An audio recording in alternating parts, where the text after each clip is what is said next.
অনেক বেশি আমাদের প্রত্যাশা এই দলটির সামনে যদি তাদের কার্যক্রম ভালো থাকে এবং তারা যদি জনগণকে দেশকে ভালো কিছু দিতে পারে। এখন পর্যন্ত আমরা অনেক কিছু দেখতে পেরেছি, কিছু আমরা আমাদের যে আশা ছিল কিছুটা আমরা পেয়েছি।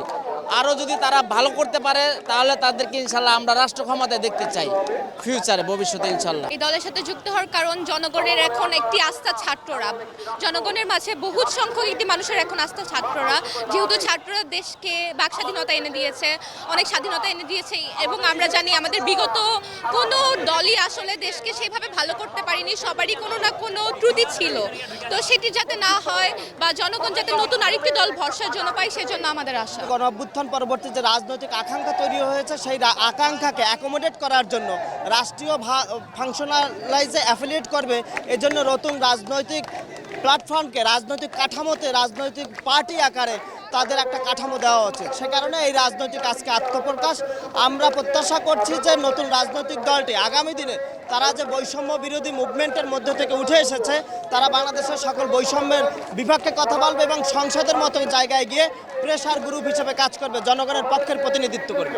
এই দলটা আসলে কাজ করবে বলতে আমাদের এই মুহূর্তে যে আমরা কাজগুলো করতেছি, যেটা আমরা সাড়া পেয়েছি, বা যেহেতু আমাদেরকে নাহিদ ভাই আছে বা আমরা সংগঠন যেটা আমাদের রাজনীতি থাকবে সেটা সবসময় কাজ করবে। আমরা চাই যে যেখানে সরলাচর বলতে কোনো কিছু থাকবে না আর কুটা থাকবে না। এই 17 বছর এই দলকে প্রতিহত করতে পারেনি এবং এই ভুয়া ইলেকশনগুলো ঠেকাতে পারেনি বিধায় বাকি দলগুলো তাদের ব্যর্থতার পরিচয় দিয়েছে।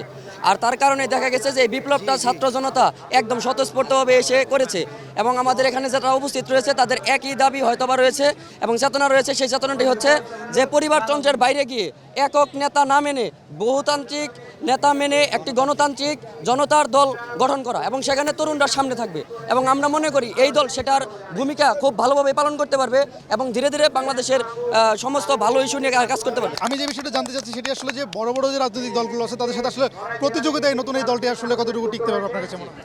অন্যায়ের বিরুদ্ধে একজন যদি ন্যায়ের কথা বলে আমরা তার পক্ষে থাকব এবং আমরা যদি এর কারণে মার খাই এবং আমরা যদি এর কারণে দমন পীড়নের নিপীড়নের শিকার হই, আমরা মনে করি বিপ্লবীরা হেরে যাবে না, বিপ্লবীরা মাঠে আছে থাকবে এবং আমরাই জয়ী হব ইনশাল্লাহ।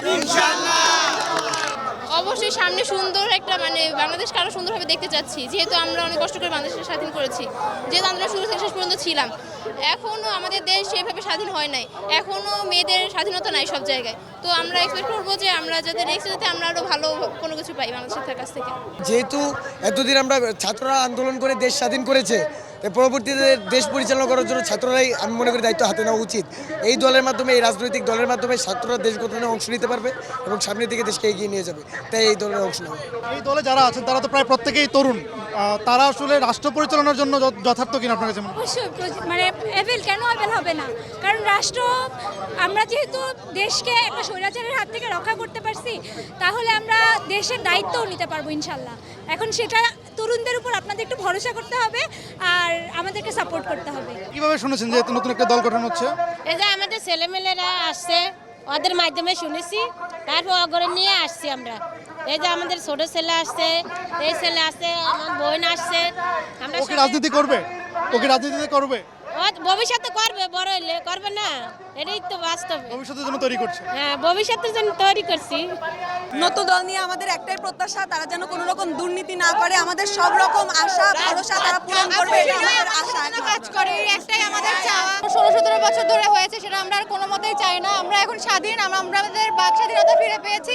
আমরা এই জন্য আমাদের নতুন প্রত্যাশা নিয়ে সামনে আগাতে চাই। ছাত্রের নাগরিক ঐক্য পরিষদ নাগরিক কমিটি যে ব্যবস্থা নিয়েছে দেশে, এটা অত্যন্ত সুন্দর একটা ব্যবস্থা। স্বৈরাচার জমিদার প্রথা ব্রিটিশ প্রথাকে হার মানাইছিল, রাষ্ট্রের গুণ খুন করছিল, নৈতিক চরিত্র দেশে বলতে কিচ্ছুই ছিল না।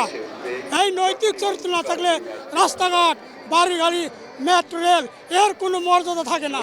কারণ হেডম্যানের চরিত্র যদি নষ্ট থাকে তাহলে পতিতার আকার ধারণ করে রাষ্ট্রে। আর শেখ হাসিনা পতিতার নেতৃত্ব তৈরি করতেছিল, সংসদে পতিতার মতন গান গেয়েছে। এভাবে চলতে দেওয়া যেতে পারে না। নতুন যে রাজনৈতিক দল আসছে অবশ্যই তাদেরকে অভিনন্দন, এবং হচ্ছে তারা যেভাবে কাজ করতেছে সুষ্ঠুভাবে, যদি বিগত সরকারের যে কাজগুলো হয়েছে এবং এখন যে কাজগুলো হচ্ছে তার মধ্যে তো কিছু ডিফারেন্ট আছে। এখন তারা নতুনভাবে, নতুন ছাত্র জনতা যদি তাদের নতুন নতুন আইডিয়া দিয়ে নতুনভাবে কাজগুলো করে, নতুন সিস্টেমের কাজ করে, তাহলে অবশ্যই তারা ভালো করবে।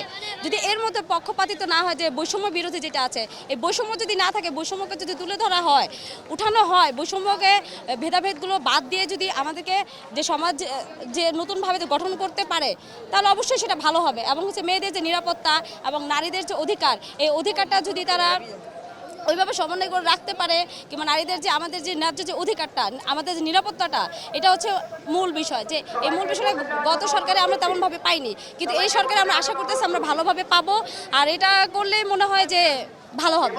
নতুন সরকার বলতে কিছু বুঝি না, আমি দেশের শান্তি চাই। আমি এমন একটা সরকার চাই যে কারো বৈষম্য করবে না। আর আমি এমন একটা জিনিস চাই যে নারীরা কেন এখন নিরাপদ না, এখন কেন নারীরা এই এই স্বাধীনতা দেশে নারীরা কেন এখন সুন্দরভাবে রাস্তায় বের হতে পারে না সন্ধ্যা হলে। তাহলে আমি আগের সরকারকে যে ভুলগুলো আছে সেটাকে তুলে ধরবো নাকি ভালোটাকে তুলে ধরবো, কোনটা তুলে ধরবো? আমি কারো পক্ষে কথা বলছি না, আমি ভালো মন্দটা বিচার করছি, সেটা আমার রাইট আছে। আমি যদি এই দেশের নাগরিক হয়ে থাকি, আমি নারী হিসাবে সেটা আমার রাইট আছে।